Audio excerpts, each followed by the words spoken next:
Mummy, आप हमारे साथ बैंगलोर चलो। पापा थे तो बात अलग थी।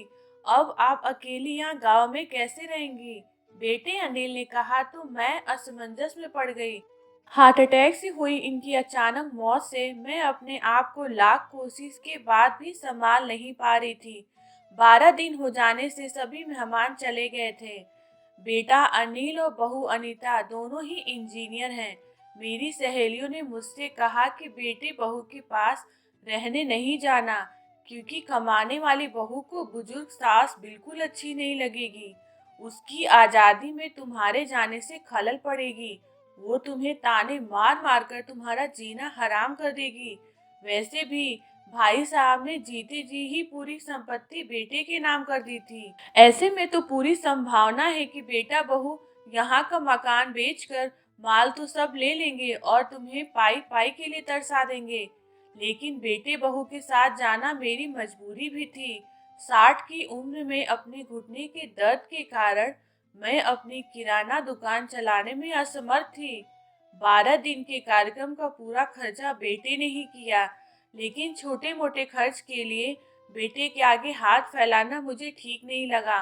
और जो थोड़े बहुत पैसे हमने जमा कर रखे थे वे खर्च हो गए। अब हालात ये थे कि मेरे पास 100 रुपए भी नहीं थे। असमंजस में मैं अनिल को कोई जवाब नहीं दे पाई। इतने में अनीता ने कहा, मम्मी जी बताइए कौन कौन सी साड़ियाँ रखनी हैं? मैं आपकी सूटकेस पैक कर देती हूँ। अनीता के ऐसा कहने पर मैं कुछ बोल नहीं पाई और चुपचाप इन लोगों के साथ बैंगलोर आ गई। अनिल और अनीता दोनों ही मेरा पूरा पूरा ख्याल रखते। सभी साथ ही में खाना खाते। अनीता मेरी पसंद के हिसाब से खाना बना देती। दोनों की यही कोशिश रहती कि मुझे इनकी याद न सताए, मैं खुश रहूं। 8 साल का पोता चिंटू तो दादी माँ कहकर मेरे आगे पीछे घूमता रहता। मैं कोई भी चीज के लिए बोलती तो वो चीज मुझे बराबर लाकर दे देते। ये सब देखकर मेरे मन को बहुत शांति मिल रही थी। मैं सोचने लगी कि लोग बेवजह ही आजकल के बच्चों को बदनाम करते हैं, कि वे लोग बुजुर्ग माँ और बाप की कदर नहीं करते। खासकर यदि बहू कमाने वाली हो तो वो सास को नौकरानी ही समझने लगती है। अनीता भी तो कमाती है, लेकिन कितने अच्छे से घर और दफ्तर दोनों संभालती है। कभी कोई ताना नहीं मारती। वो तो मुझे ही लगता है कि वो ऑफिस और घर दोनों जगह का काम कर थक जाती होगी, इसलिए ही मैं थोड़ा बहुत काम कर लेती हूँ। लेकिन बेटा बहू दोनों ने कभी भी मुझे किसी काम के लिए नहीं कहा। 1 महीना कैसे बीत गया पता ही नहीं चला। आज सबने बाहर घूमने का कार्यक्रम बनाया। मॉल में घूमते घूमते अनिल और अनीता एक दुकान में कुछ खरीदने लगे। मैं और चिंटू थोड़ा आगे निकल गए। आइसक्रीम की दुकान पर चिंटू ने कहा, दादी माँ मुझे आइसक्रीम खानी है।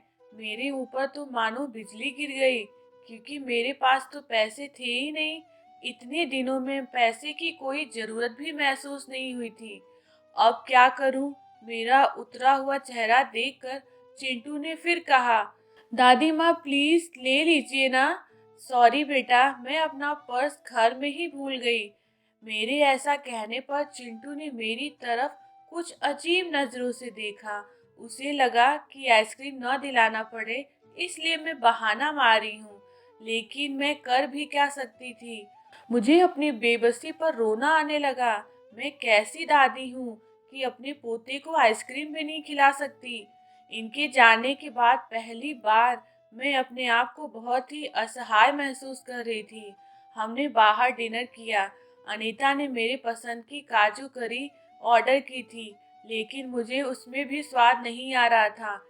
घर आने पर थोड़ी देर सभी ने टीवी देखी। अनिल सोने चला गया और अनीता चिंटू के कमरे में गई ताकि मच्छर की टिकिया लगाकर उसे ब्लैंकेट आदि देकर सुला दे। मैं भी अपने कमरे में सोने जाने लगी। इतने में मुझे चिंटू की आवाज सुनाई दी, मम्मी दादी माँ बहुत ही कंजूस हैं। तू ऐसे कैसे बोल रहा है? हाँ मम्मी, आज मॉल में घूमते वक्त मैंने दादी माँ को आइसक्रीम दिलाने के लिए कहा तो उन्होंने कहा कि वे अपना पर्स घर में ही भूल आई हैं। कितना अच्छा है ना मम्मी कि बाहर जाओ तो पर्स ही साथ ना लेके जाओ, तो कुछ खर्चा ही नहीं होगा। कंजूस दादी माँ। ये क्या है चिंटू? दादी माँ के लिए ऐसा बोलते वक्त तुम्हें जरा भी विचार नहीं आया? क्या तुम उनके दुख को समझ सकते हो कि वो फिलहाल कितने दुख में हैं? दादी माँ को क्या दुख है? बेटा, अभी तक दादी माँ और दादाजी गांव में एक साथ रहते थे। अब अचानक दादाजी हम सबको छोड़कर चले गए। जिस व्यक्ति के पास हम चौबीसों घंटे रहते हैं, साथ में उठते बैठते हैं, साथ में खाना खाते हैं, अपना सुख दुख शेयर करते हैं, वही व्यक्ति अचानक हमसे दूर चला जाता है तो कितना दुख होता है। ये अभी तुम नहीं समझ सकते। सोचो, अचानक तुम्हारे मम्मी पापा तुमसे बहुत दूर चले जाएं, इतनी दूर कि कभी वापस ना आए, तो क्या तुम्हें दुख नहीं होगा? नहीं मम्मी, मैं आप लोगों के बिना नहीं रह सकता।